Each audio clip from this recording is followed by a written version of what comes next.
Sir Byrathi ರಣಗಲ್ಲು Veeresh ಚಿತ್ರಮಂದಿರದಲ್ಲಿ ಯಾವ ರೀತಿಯ ಕಲೆಕ್ಷನ್ಸ್ ಇದೆ, ಎಷ್ಟು ಶೋಸು ಶುಕ್ರವಾರ ಕೊಟ್ಟಿದ್ರಿ, ಮತ್ತು ಜಾಸ್ತಿ ಆಗ್ತಿದೆಯಾ ಅಥವಾ ಡೇ ಬೈ ಡೇ ಅಥವಾ ಹೇಗೆ? ಇಲ್ಲ, ನಮ್ಮಲ್ಲಿ ಕಮ್ಮಿ ಮಾಡೋ ಜಾಸ್ತಿ ಮಾಡೋ ಪ್ರಶ್ನೆನೇ ಇಲ್ಲ.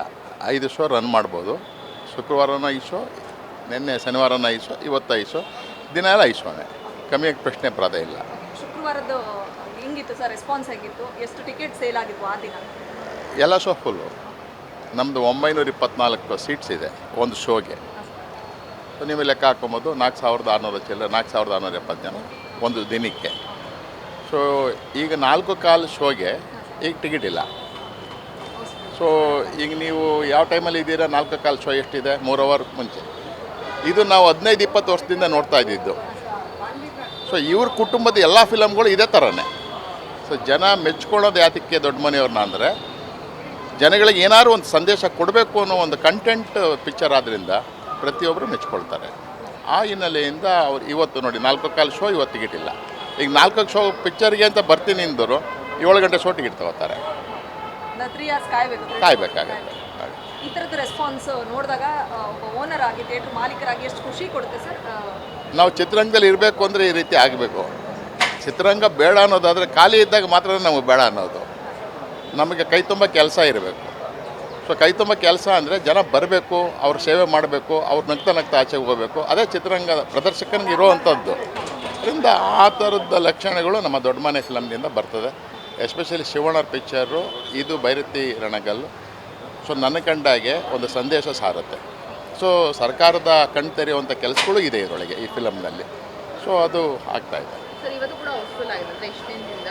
ಸೊ ಥಿಯೇಟರ್ ಜನ ಬರ್ತಿಲ್ಲ, ಇದರ ಒಂದು ಮಾತುಗಳು ಅದಾದ ನಂತರ ಈಗ ಈ ಥರ ಹೌಸ್ಫುಲ್ ಆಗಿರೋದು. ಮುಂಬರುವ ಸಿನಿಮಾಗಳಿಗೆ ಭೈರತಿ ರಣಗಳು ಹೇಗೆ ಮೈಲಿಗಲ್ಲಾಗುತ್ತೆ? ನಾನು ಒಂದೇ ಹೇಳೋದು, ಚಿತ್ರ ನಿರ್ಮಾಪಕ ಅಲ್ಲ, ನಾನು ಕೇವಲ ಪ್ರದರ್ಶಕ. ನಿರ್ಮಾಪಕಕ್ಕೆ ಯಾವ್ಯಾವ ರೀತಿ ತೊಂದರೆ ಇರುತ್ತೆ ಅನ್ನೋದು ಸ್ವಲ್ಪ ಮಟ್ಟಿಗೆ ಗೊತ್ತಿದೆ ನನಗೆ. ಆದರೆ ಜನ ನಮ್ಮ ತೊಂದರೆಗಳು ಕೇಳೋದಿಲ್ಲ.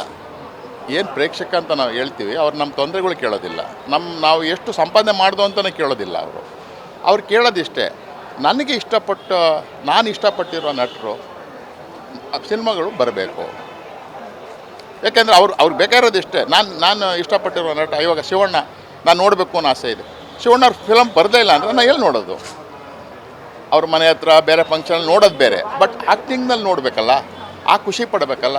ಅದರಿಂದ ಪ್ರೇಕ್ಷಕನಿಗೆ ನಾವು ರೆಸ್ಪೆಕ್ಟ್ ಕೊಡ್ತೀವಿ ಅಂದರೆ ಪ್ರತಿಯೊಬ್ಬರು ಈ 1-2 ಸಿನಿಮಾಗಳನ್ನ ವರ್ಷಕ್ಕೆ ಮಾಡಬೇಕು. ಒಳ್ಳೊಳ್ಳೆ ಕಂಟೆಂಟ್ ಇಟ್ಕೊಂಡು ಫಿಲಮ್ಗಳು ಮಾಡಿದ್ರೆ ಚಿತ್ರರಂಗ ಯಾವತ್ತೂ ಸಹ ಹೊರಗೋಗೋ ಪ್ರಶ್ನೆನೇ ಇಲ್ಲ, ತೊಂದರೆ ಆಗೋ ಪ್ರಶ್ನೆನೇ ಇಲ್ಲ, ಚೆನ್ನಾಗಿರುತ್ತೆ. ಈ ವರ್ಷ ಇಯರ್ ಎಂಡಲ್ಲಿದ್ದೀವಿ ಸರ್. ನೀವು ಕಂಡಂತೆ ಯಾವ ಸಿನಿಮಾ ಅತಿ ಹೆಚ್ಚು ಕಲೆಕ್ಷನ್ ಮಾಡ್ತು ಕನ್ನಡ ಚಿತ್ರರಂಗದಲ್ಲಿ ಒಬ್ಬ ಪ್ರದರ್ಶಕರಾಗಿ ಹೇಳೋದು? ನನಗೆ ಆ ಪಾಯಿಂಟನ್ನು ಹೇಳಬೇಕು ಅಂತಂದರೆ ಸೋಮವಾರ ಮೇಲಿ ಅಂದರೆ ನಾಳೆ ಮೇಲಿ ಅದನ್ನು ನಾನು ಹೇಳಬೇಕು. ಏಕೆಂದರೆ ಈಗ ಹಿಂದೆ ಏನಾಗ್ತಿತ್ತು ಅಂದರೆ ಕಮ್ಮಿ ಥಿಯೇಟ್ರ್ಗಳಲ್ಲಿ ಹಾಕ್ಕೊಂಡಾಗ ಇವಾಗ ನೋಡಿ, ಇವಾಗ ನಮ್ಮ ರಾಜ್ಯದಾದ್ಯಂತ ಒಂದು ಸುಮಾರು 300 ಥಿಯೇಟ್ರ್ನಲ್ಲಿ ಹಾಕಿದ್ರು 2 ಅವರ್ 3 ಅವರ್ ಮುಂಚೆ ಫುಲ್ ಆಗ್ತಾಯಿದೆ. ಒಂದು ವೇಳೆ ಇದೇ ಚಿತ್ರನ 150 ಥಿಯೇಟ್ರಲ್ಲೇ ರಾಜ್ಯದಲ್ಲಿ ಹಾಕಿದ್ದಿದ್ದರೆ ಸೊ ಬೆಳಗ್ಗೆ 9 ಗಂಟೆ ಬಂದರೂ ಇವತ್ತು ಯಾವುದೋ ಟಿಕೆಟ್ ಇಲ್ಲ. ಸೊ ಆ ರೀತಿ ಬೋರ್ಡ್ ಬೀಳ್ತಾಯಿತ್ತು. ಅದರಿಂದ 350 ಥಿಯೇಟ್ರ್ಗಳಲ್ಲಿ ಹಾಕಿದಾಗ ಏನಾಗುತ್ತೆ ಅಂದರೆ ಒಂದೊಂದು ಶೋಗೂ 3 ಲಕ್ಷ ಜನ ನೋಡ್ತಾ ಇರ್ತಾರೆ. ಒಂದು ದಿನಕ್ಕೆ 12 ಲಕ್ಷ 13 ಲಕ್ಷ ಜನ ನೋಡ್ತಾರೆ. ಸೊ 3 ದಿನಕ್ಕೆ 36 ಲಕ್ಷ ಜನ ನೋಡ್ತಾರೆ. ಈ ಥರ 36 ಲಕ್ಷ 30 ಲಕ್ಷ ನೋಡ್ಬೇಕಾದ್ರೆ 100 ದಿನ ಬೇಕಾಗಿತ್ತು ನಮಗೆ ಅವಾಗೆಲ್ಲ. ಈಗ ಕೇವಲ 3-4 ದಿನದಲ್ಲೇ ನೋಡುವಂಥ ವ್ಯವಸ್ಥೆ ಆಗಿದೆ. ಆದರೆ ಈ ಸಬ್ಜೆಕ್ಟ್ ಹೇಗಿದೆ ಎತ್ತಿದೆ ಅನ್ನೋದು ಇವತ್ತಲ್ಲೇ ಪ್ರೂವ್ ಆಗಿದೆ. ಫಿಲಮ್ ಸಕ್ಸಸ್ ಆಗಿದೆ, ಕಲೆಕ್ಷನ್ಸ್ ಇದೆ, ಜನ ಬಂದವರು ನೋಡಿ ಅದನ್ನು ಇಷ್ಟಪಡ್ತಾ ಇದ್ದಾರೆ, ಫ್ಯಾಮ್ಲಿ ಬರ್ತಾ ಇದ್ದಾರೆ. ಅದು ಇಂಪಾರ್ಟೆಂಟ್. ಬರೀ ಹುಡುಗರು ಬಂದು ಹೋಗೋದಕ್ಕಿಂತ ಫ್ಯಾಮ್ಲಿ ಬರ್ತಾ ಇದ್ದಾರೆ. ಎಸ್ಪೆಷಲಿ ಲೇಡೀಸ್ ಅಂತೂ ಲೈಕ್ ಮಾಡ್ತಿದ್ದಾರೆ. ಇವೆಲ್ಲ ಇರೋದ್ರಿಂದ ಈ ವರ್ಷದಲ್ಲಿ ಇದು ಮೈಲಿಗಲ್ಲಾಗುತ್ತೆ. ನನ್ನ ವೈಯಕ್ತಿಕ ದೃಷ್ಟಿಯಿಂದ ಇದು ಮೈಲಿಗಲ್ಲಾಗುತ್ತೆ. ಕಾರಣ ಏನಪ್ಪ ಅಂದರೆ ಕಂಟೆಂಟ್ ಇರೋವನ್ನ ನಮ್ಮ ಪ್ರೇಕ್ಷಕ ಯಾವತ್ತೂ ಬಿಟ್ಟಿಲ್ಲ. ಈಗ ಕಾಂತಾರ ಕಂಟೆಂಟ್ ಇತ್ತು, ಯಾವತ್ತೂ ಬಿಟ್ಟಿಲ್ಲ. ಈಗ ಬಗೀರ ಕಂಟೆಂಟ್ ಇತ್ತು, ಯಾವತ್ತೂ ಬಿಟ್ಟಿಲ್ಲ ಅವರು. ಸೊ ನಾವು ಏನೋ ಅದ್ದೂರಿ ಮಾಡ್ತೀವಿ, ಡಿಜಿಟಲ್ಲು ಮತ್ತೊಂದು ಆ ಬ್ಲಾಸ್ಟಿಂಗು ಅದೆಲ್ಲ ಇದೆ ಅಂದ ಮಾತ್ರಕ್ಕೆ ಜನ ಒಪ್ಪೋದಿಲ್ಲ. ಸೊ ಅದೆಲ್ಲ ಇದ್ದರೂ ಏನಾದ್ರು ಒಂದು ಸಂದೇಶ ಇರಬೇಕು ಅಂತಾರೆ. ಅದು ದೊಡ್ಡ ಮನೆಯವ್ರ ಎಲ್ಲ ಫಿಲಮ್ನಲ್ಲಿ ಇದೆ, ಶಿವಣ್ಣವ್ರ ಫಿಲಮ್ನಲ್ಲಂತೂ ಖಂಡಿತ ಇದ್ದೇ ಇರುತ್ತೆ. ಸೊ ಇದು ನಮಗೆ ನಮ್ಮ ಚಿತ್ರರಂಗಕ್ಕೆ ಒಂದು ಆಶಾದಾಯಕ. ಏಕೆಂದರೆ ನಾವು ಏನು ಬೇರೆ ಬೇರೆ ಫಿಲಮ್ಸ್ಗಳು ಹೋಗಲಿಲ್ಲ, ತೊಂದರೆ ಇದೆ, ಚಿತ್ರ ಮುಚ್ತಾ ಇದ್ದೀವಿ ಅಂತ ಏನು ನಮ್ಮ ಸಂದೇಶಗಳಿತ್ತು ಅವೆಲ್ಲವೂ ನಿವಾರಣೆ ಇತ್ತೀಚಿನ ದಿನಗಳಲ್ಲಿ ಆಗ್ತಾಯಿದೆ. ನಾನು ಬಗೀರ ಬಂತು, ಖಂಡಿತ ಅದು ಆಗಿದೆ. ಬಗೀರನು ಈಗ 3ನೇ ವಾರ ರನ್ ಆಗ್ತಾಯಿದೆ.